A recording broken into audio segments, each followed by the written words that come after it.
Ku jawab ya, ya, ya.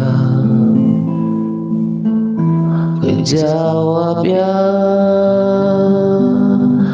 ya, ya. Ku jawab ya Tuhan, ku jawab ya Tuhan, ku jawab ya, ya, ya.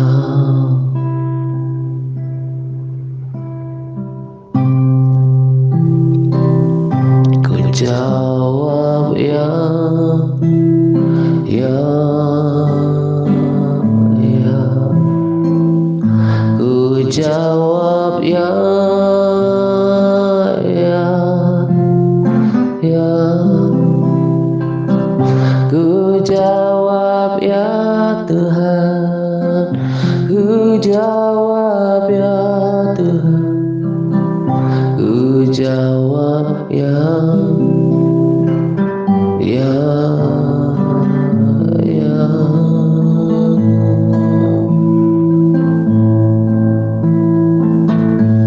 Ku jawab ya Tuhan. Oh, biar kehendakmu jadilah,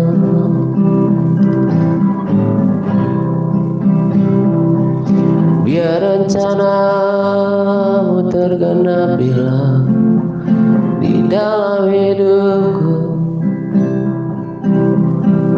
Oh,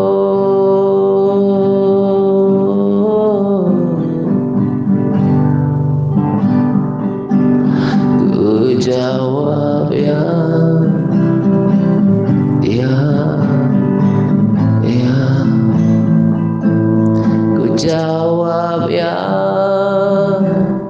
ya, ya.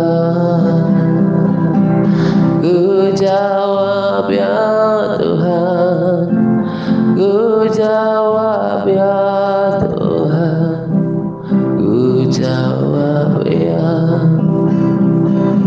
ya, ya.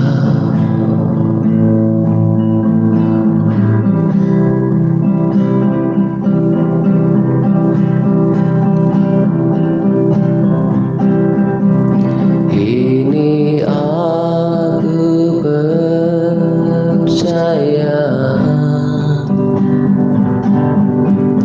tiada yang mustahil bagimu. Kuasamu ubahkanku, dasarku berharap.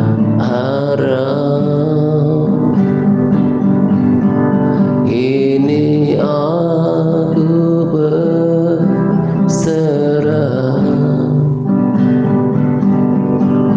pada panggilan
rencanamu bukan setia sampai akhir hidupku.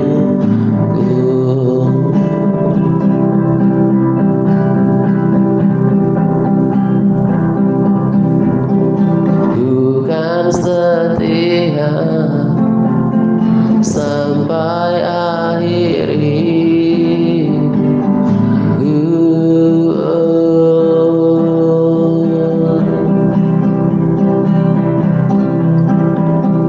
Tuhan setia sampai akhir hidupku.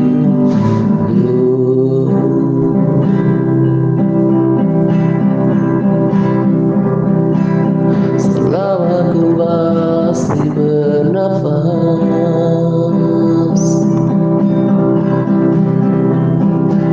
bukan tetap melayanimu.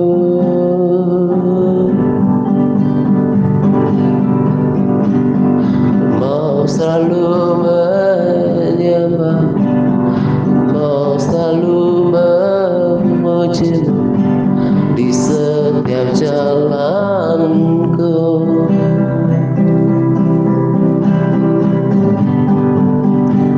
Selama ku masih bernafas,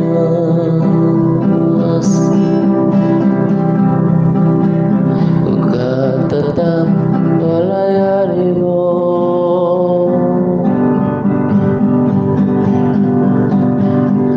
Mau selalu menyembahmu, mau selalu memujimu di setiap waktu.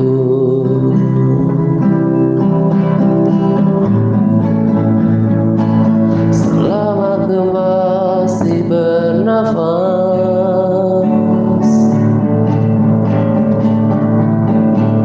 bukan tetap melayanimu.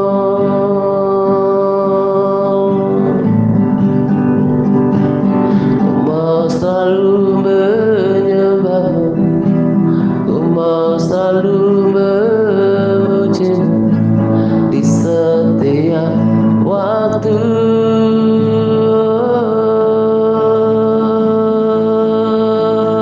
Selama ku masih bernafas,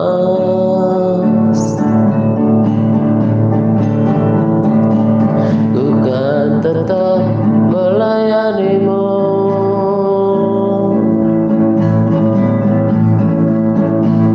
Ku mau tetap menyembahmu, ku mau tetap memujimu seumur hidupku.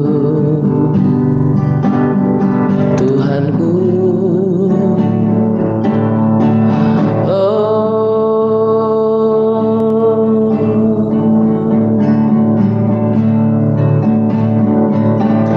Kau sungguh baik, baik bagiku.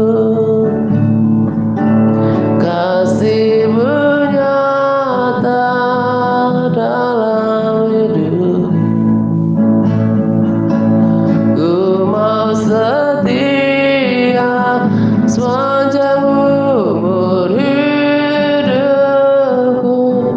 Betapa ku bersyukur atas kasih-Mu. Kau sungguh baik, baik bagiku. Kasih-Mu nyata dalam hidupku. Ku mau setia sepanjang umur hidup. Betapa ku bersyukur atas kasih-Mu.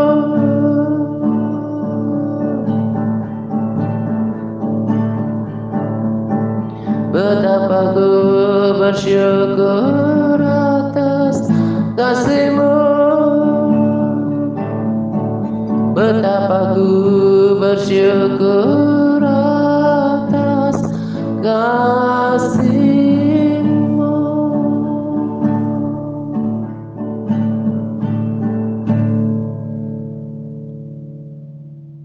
Shalom Pak Atta dan sahabat terkasih di dalam nama Tuhan Yesus Kristus yang berada dalam rumah rohani The Rapture Church.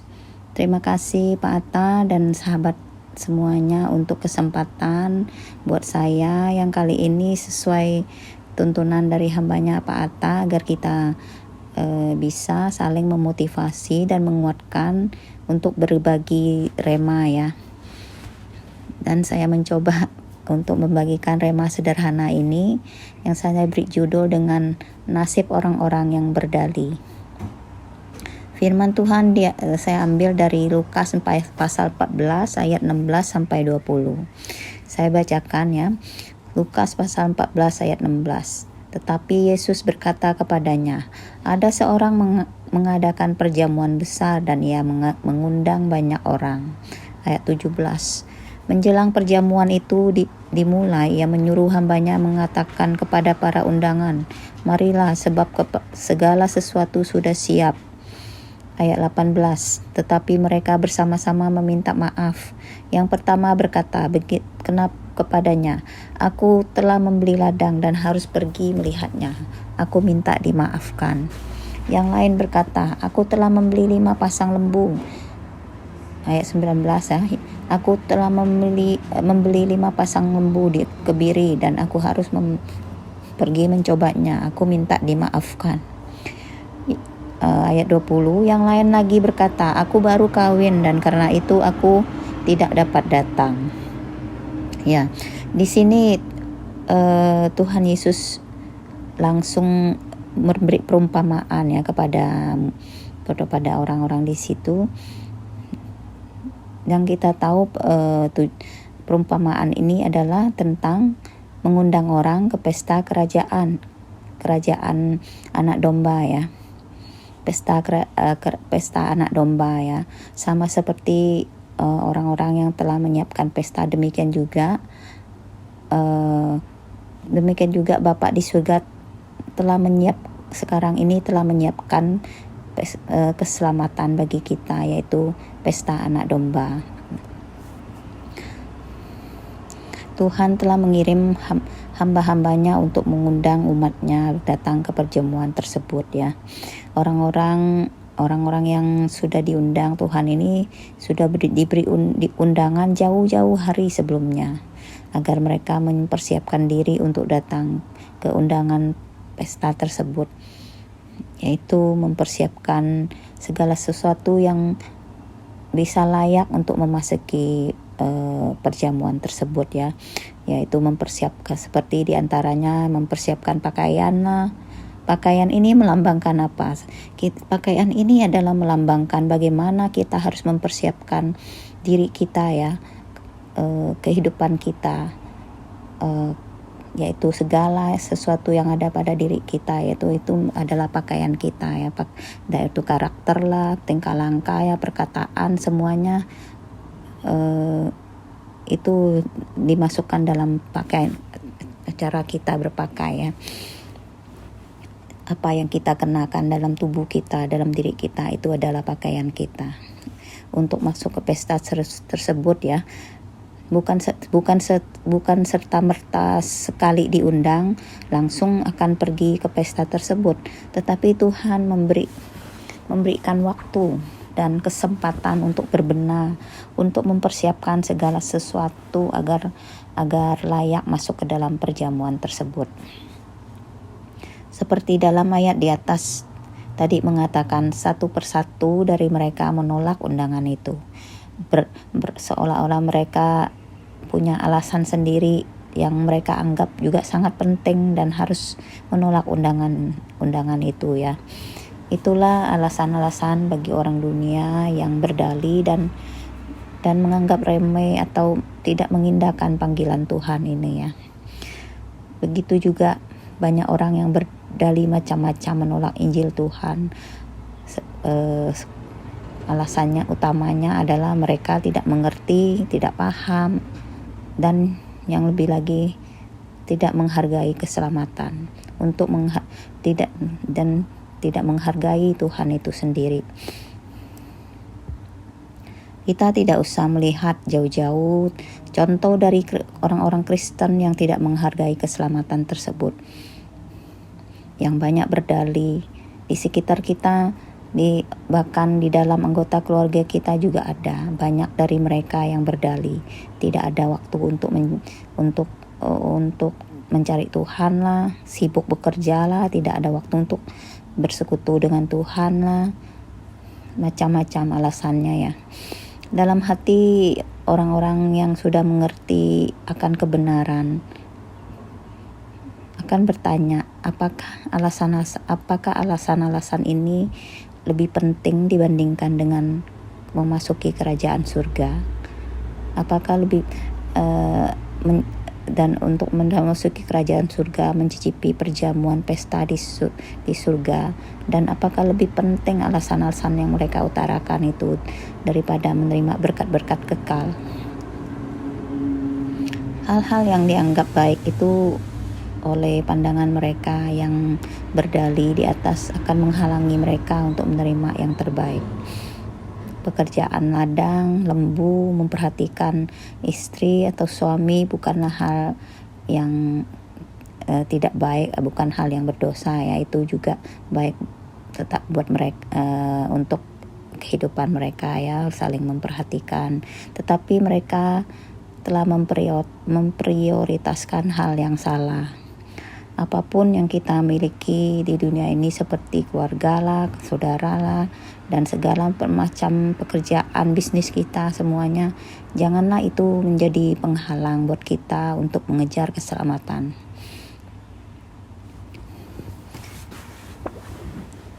Ya, dalam pemahaman kita yang sudah mengerti akan kebenaran bahwa alasan-alasan orang yang menolak undangan Tuhan itu adalah dikarenakan mereka masih mementingkan perkara dunia ini, tidak sibuk dengan hal-hal dunia, tidak ada tempat dalam hati dan pikiran mereka untuk memikirkan perkara rohani, memikirkan keselamatan jiwa mereka. Kaki mereka masih lebih mengarah pada dunia ini, mereka lebih suka hidup di dunia ini. Belum adanya keteguhan untuk mengikut Tuhan dengan konsisten, mencari Tuhan lebih lagi. Belum adanya rasa takut akan Tuhan, tidak ada rasa takut akan dosa ya. Hati dan mata dan hati mereka masih ditutupi selaput yang membuat mereka tidak bisa membuat keputusan untuk memprioritaskan keselamatannya, tidak bisa melihat dengan jelas akan pentingnya untuk mengutamakan Tuhan. Mungkin mereka yang menolak undangan Tuhan ini berpikir bahwa mereka cerdas ya, bahwa mereka dapat menilai dan mengatasi dan mengatur dengan baik keadaan mereka dan kehidupan mereka dengan tidak menunda bisnis lah, tidak menunda bisnis serius yang mereka anggap serius itu ya. Tetapi kita juga tahu betapa banyaknya orang-orang di dunia ini ya, yang mencari berbagai-bagai alasan seperti itu dan menggunakan sebagai alasan untuk menolak Injil ya, berarti ya menolak Tuhan itu sendiri ya, tidak merespon, tidak memikirkan perkara surgawi untuk mendapatkan hidup yang kekal itu dan berkat yang kekal di kerajaan surga. Banyak orang yang sudah percaya dengan mudah mengabaikan panggilan dan perintah Tuhan, mengabaikan akan upah masa depan, mengabaikan kemuliaan kekal dengan berbagai dalih. Mereka berpikir bahwa waktunya belum tiba dan masih ada hal-hal yang lebih penting mendesak untuk dilakukan, seperti ya perkara dunia ini, yaitu karir lah, pekerjaan lah, keluarga lah dan orang-orang yang dicintai dan sebagainya ya.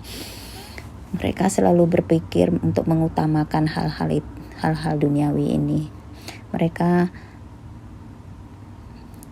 selalu juga berpikir bahwa hal-hal lain harus dilakukan terlebih dahulu sebelum mereka menerima undangan Tuhan untuk mengejar hal-hal rohani tersebut. Kita baca pada Lukas 14 ayat 21 ya. Maka kembalilah hamba itu dan menyampaikan semuanya itu kepada tuannya. Lalu murkalah tuan rumah itu dan berkata kepada hambanya, pergilah dengan segera ke segala jalan dan lorong kota dan bawalah kemari orang-orang miskin dan orang-orang cacat dan orang-orang buta dan orang-orang lumpuh. Ayat 22. Kemudian hamba itu melapor, Tuan, Tuan, apa yang Tuan perintahkan itu sudah dilaksanakan, tetapi sekalipun demikian masih ada tempat. Ayat 23, lalu kata Tuan itu kepada hambanya, pergilah ke semua jalan dan lintasan dan paksalah orang-orang yang ada di situ masuk ke rumahku, harus masuk karena rumahku harus penuh.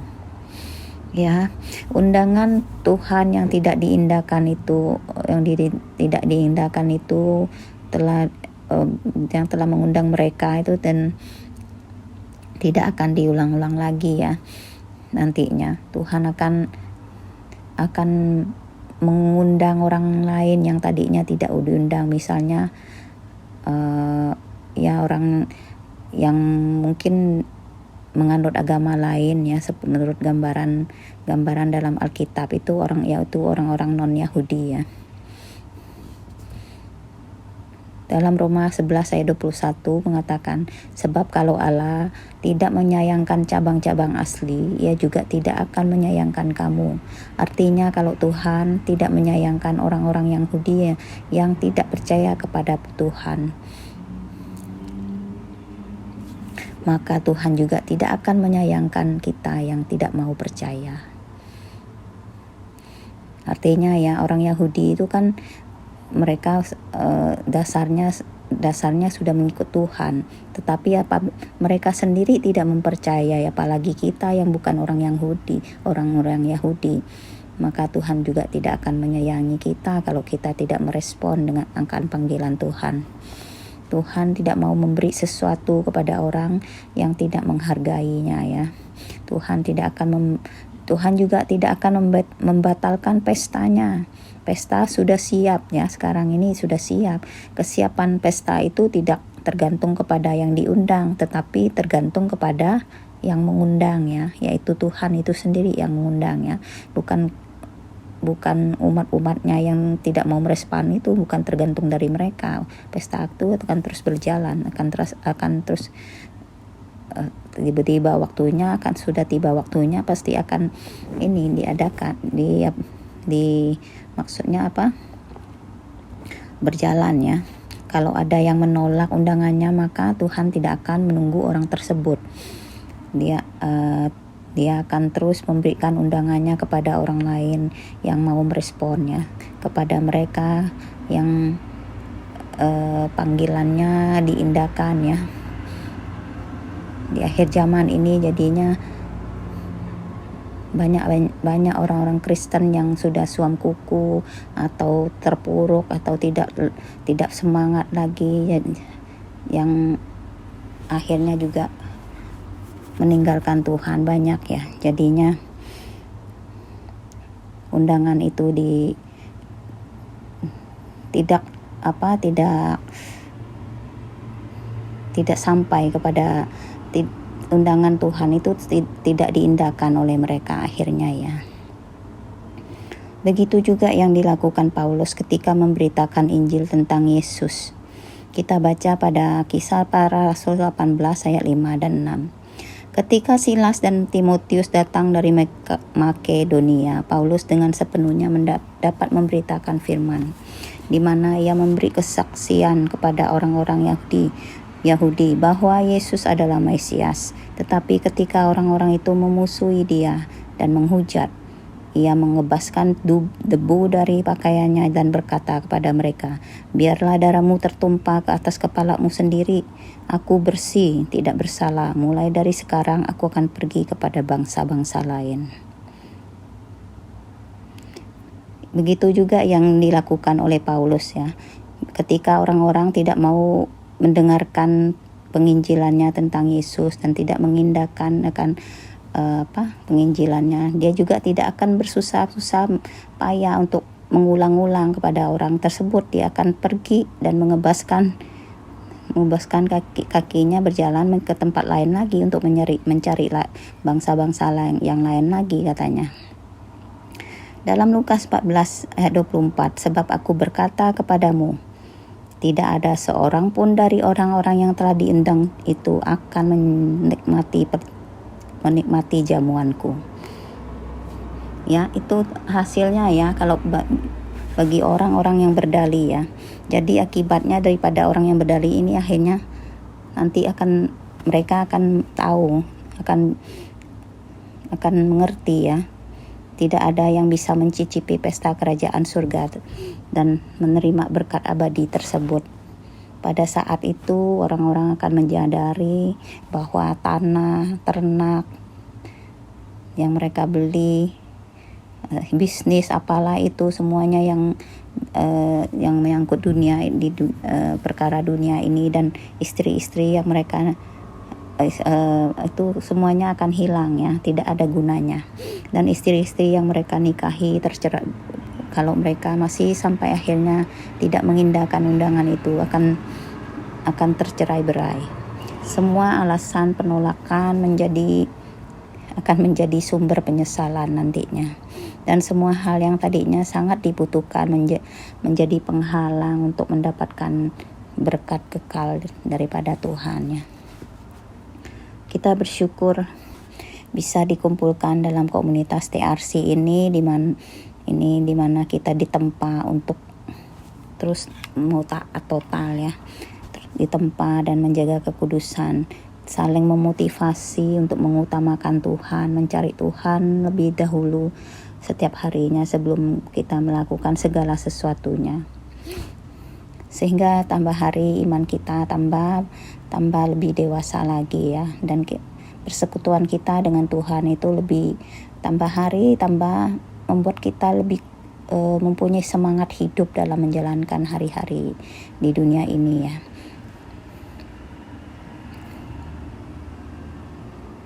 Apalah jadinya kita ya kalau kita tidak bersedia atau ogah-ogahan juga mengerjakan panggilan Tuhan dan undangan Tuhan tersebut, tidak sungguh-sungguh menjalankan tempaan rohani yang diterapkan Pak Atta di TRC ini ya. Bisa jadi kerohanian kita hanya sebatas suam-suam kuku. Bisa jadi juga kita tidak dibukakan berbagai hal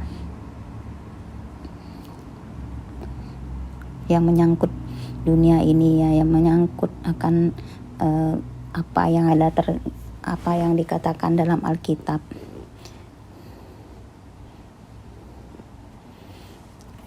Tentang dunia ini ya, bahwa kita harus berjaga-jaga ya, kita harus berjaga-jaga sampai Tuhan datang kedua kalinya, kita boleh layak ya. Bisa jadi kita kalau kita tidak dengan semangat dan terus menjaga ketaatan kita bisa terjerat ya dengan berbagai masalah di dunia ini, apalagi zaman sekarang ini ya, masa pandemi, masa di mana akhir zaman ini banyak sekali hal-hal yang membuat kita kalau kita tidak mengerti membuat kita bisa terjerat ya. Bisa jadi ya kalau kita tidak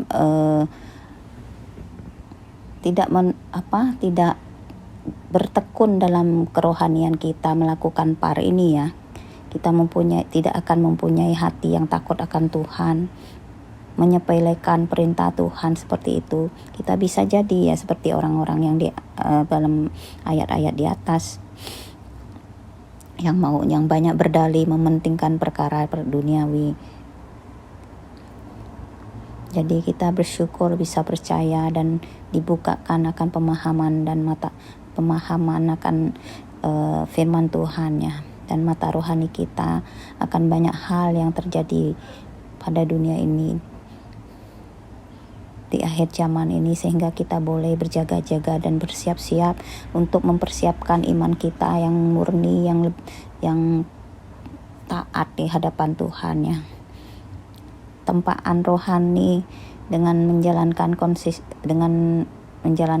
secara konsisten aktivitas rohani tersebut, bersekutu dengan Tuhan setiap hari ya, malam, siang, malam, bahkan pagi, malam, bahkan siang hari juga ya, berdoa, memuji, menyembah Tuhan, membaca Alkitab, berpuasa, bahkan menjadi pendoa syafaat itu sangat membantu iman kita dan untuk terus bertumbuh ya, berlebih dewasa lagi, menempa iman kita ya, terus dekat kepada Tuhan,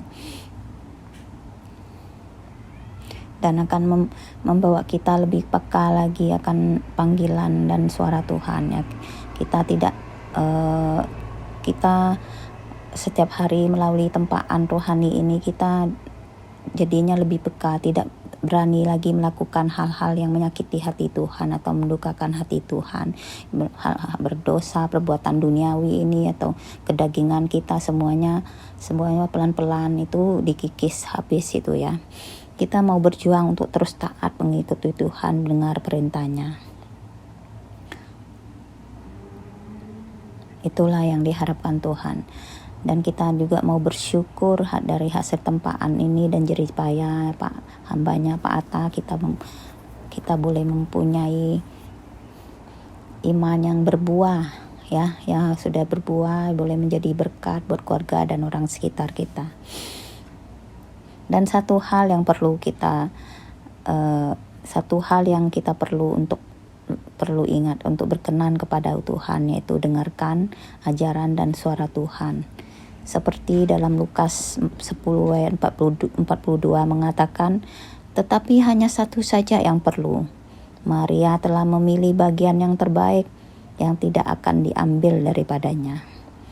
Teladan Maria dengan kerendahan hatinya duduk berdiam diri dekat kaki Yesus ya, waktu itu Tuhan Yesus, mendengarkan perkataan Tuhan, lebih menyenangkan hati Tuhan daripada Maria saudaranya yang menyibukkan diri dan malah bersungut dalam kesibukannya karena dia merasa capek waktu itu mempersiapkan untuk menyambut kedatangan Tuhan itu ya.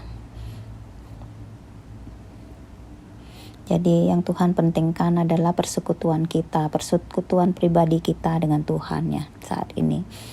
Tuhan Yesus mencari orang-orang yang mau bergantung sepenuhnya kepada Dia, mau mendengar Dia sepenuhnya. Tuhan Yesus ingin agar kita menghargai dan mengasihi Dia sebagai seorang pribadi yang tidak menyalahgunakan kasih karunia-Nya. Ya, Yesus ingin agar kita senantiasa juga menuruti firman-Nya dan tidak banyak berdalih, yaitu berdalih untuk mementingkan perkara duniawi ini. Tuhan juga rindu agar jiwa-jiwa yang mau berbalik kepada banyak jiwa-jiwa yang mau berbalik kepadanya. Dia tetap membukakan tangannya selagi pintu kasih karunia itu masih terbuka ya. Jadi kita jangan menyia-nyiakan waktu yang sudah tidak banyak lagi ya di akhir zaman ini. Masih ada banyak tempat yang Tuhan sediakan di kerajaan surga ya buat kita ya. Tuhan juga kembali menyuruh hamba-hambanya untuk mengajak lebih banyak lagi orang-orang, bahkan memaksa mereka untuk masuk. Tuhan sangat rindu perjamuan itu berlangsung meriah dan tempatnya terisi penuh. Karena Tuhan sangat mengasihi umat ciptaannya ya. Jadi marilah kita terus berlomba-lomba menjaga ketaatan dan kekudusan hidup kita agar kita boleh layak di hadapan Tuhan. Inilah sharing rema dari saya yang sederhana ini. Bila ada kata yang salah, saya mohon dimaafkan ya. Terima kasih. Tuhan Yesus memberkati kita semua. Salam Gergato dan semangat par. Amin.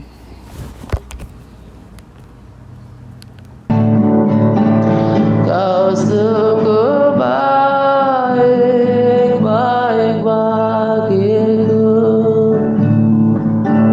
kasih-Mu nyata dan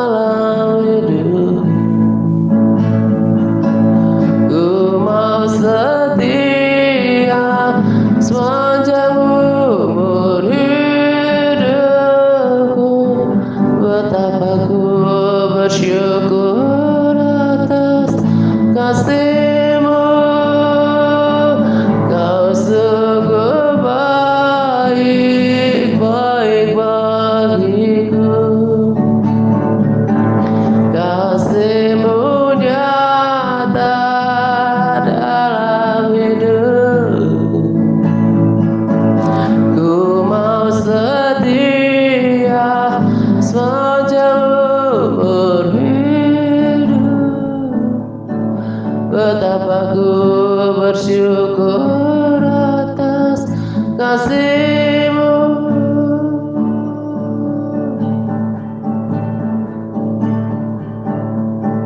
Betapa ku bersyukur atas kasih-Mu. Betapa ku bersyukur atas kasih-Mu.